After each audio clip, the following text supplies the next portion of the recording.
Alright, picture this, you're browsing social media and you see the next character that's been drip marketed and you realize I need that character. That's the character I'm going to save all my rolls for, and whenever they come out, I'm going to get them.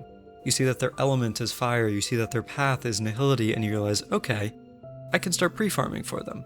Maybe you look at leaks, maybe you don't, but at the very least you can start farming their trace materials, and if they're a support or a DPS, I'm sure you'll have a few pieces lying around that you could toss together and make a set for them with.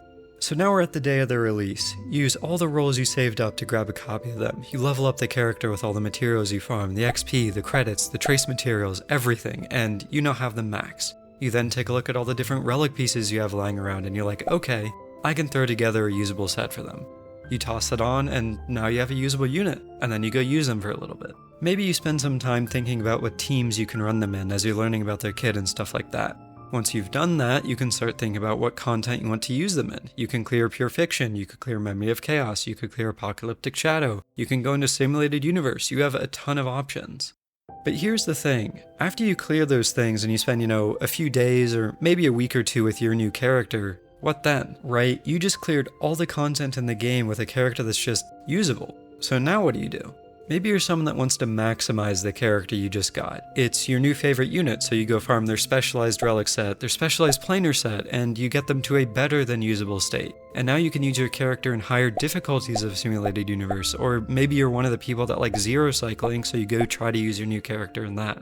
But those things, those are all finite. Eventually you're going to run out of that kind of content that you can do with them, and honestly, it's not going to take you that long to get to that point. This is actually a problem that I've been running into recently, especially with the double relic and planar drop events that MiHoYo likes to run every patch. There's been a double event running this past week or so, and I've honestly had a lot of trouble just figuring out what I can farm. Yeah, I could pre-farm for the next character that's coming, and sure, I might be able to get a better relic set for them if I decide to go look at leaks and see exactly what their kit is and stuff like that. But what if the next character that's coming that we know about from drip marketing isn't someone that I want?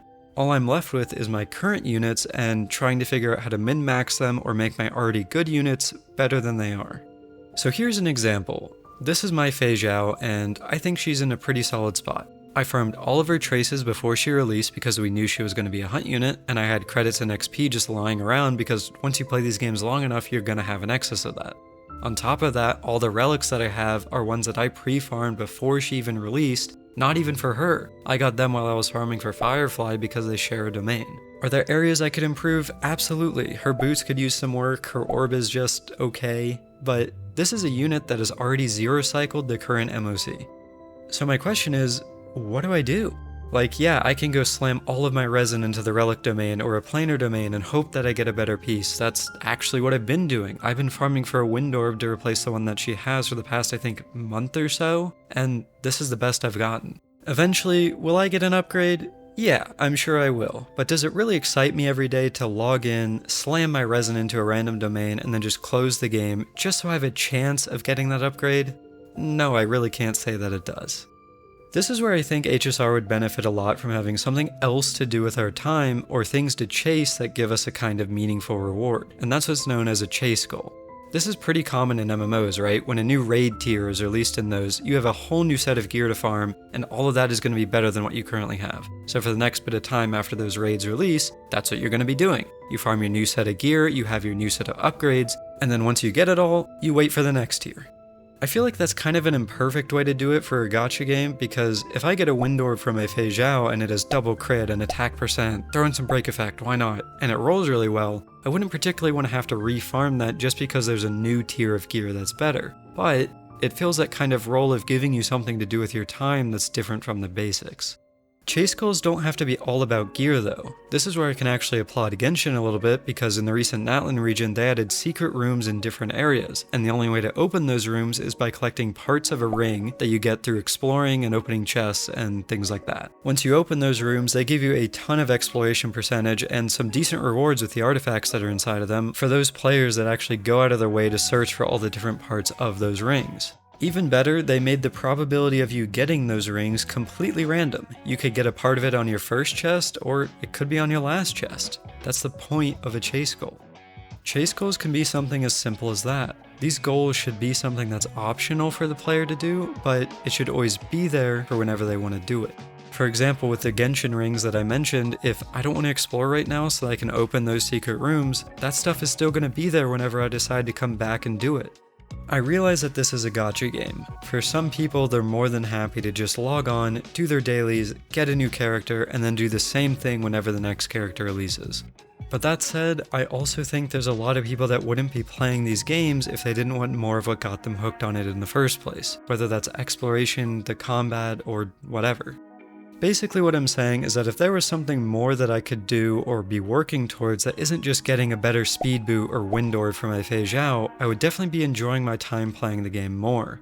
When I open a chest, I want to feel like I'm working towards something more than just getting the next character because that chest gave me some jades. It's kind of like how when Genshin first launched, every chest that you open had value because the items inside of it like XP, weapon crystals, and artifacts directly translated to getting your character stronger. Whereas for an endgame player right now, the only real purpose of exploring is to get some primo gems. One thing that I think they could do to incentivize exploration in HSR is go back and add something like the Penacony stickers or the origami birds to previous regions as well as future regions whenever they're released. For example, what if you got a Belobog themed phone wallpaper for opening every chest on that planet, or a Luofu player icon for collecting all the stickers that they could add onto that planet? That said, those kind of chase goals only cater to a specific subset of players. Exploration objectives are great if they decided to add them, but in a game like HSR that's mostly focused on the combat, I think there should be some things for the other types of players too, so that's where they could add in the other kinds of chase goals. I think a great place to start would be adding in something like an exclusive equipment to different characters. That equipment could be something that simply changes the appearance of your character's weapon, like a skin from an FPS game, or it could be something like the Echo Trails that Genshin recently released in its Imaginarium Theater. It could even be something that gives a small buff to your characters like modules and Arknights. I think the best way to implement something like that would be by mixing together a task and challenge system. They could start off by giving you different tasks that encourage you to use the character you want the special item for, like defeating a certain number of enemies or clearing a specific combat stage. Once you've completed those tasks, you could then be given a challenge like the ones from Genshin's Echo stages that require you to do specific things with the characters. If they decided to go for something cosmetic, they could even offer multiple different types of these items depending on which different tasks you complete, like a silver weapon from Belobog to match the silver main guards, or a jade skin from the Luofu to match the jade abacus. These are just a few ideas off the top of my head, but I really do think there's a lot of options Hoya would have if they decided to add something like this. It doesn't have to be exploration or clearing a super difficult combat stage or something like that, as long as it's something that takes time or some kind of grind to complete. Like I said at the beginning of the video, the time you have to use your characters is somewhat finite. It could happen when you clear all the endgame, or it might just be when the next hot character releases that you want to roll for. But eventually, you're just going to run out of things that you can or want to use them in. As a result, I just think that having something to chase and work towards over time is a way for that to be less of an issue. Because at the end of the day, all I'm really looking for is more content to use my favorite characters in. What are your thoughts on this? Are you the kind of player that prefers just the dailies, or would you also look forward to this type of content if it was added?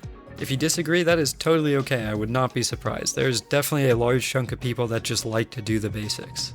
But hey, maybe I'll be surprised and I'm not alone in thinking this way. Feel free to let me know down in the comments below. Anyway, that's my rant. Thank you very much for watching, and if you haven't already, maybe give my other videos a shot too.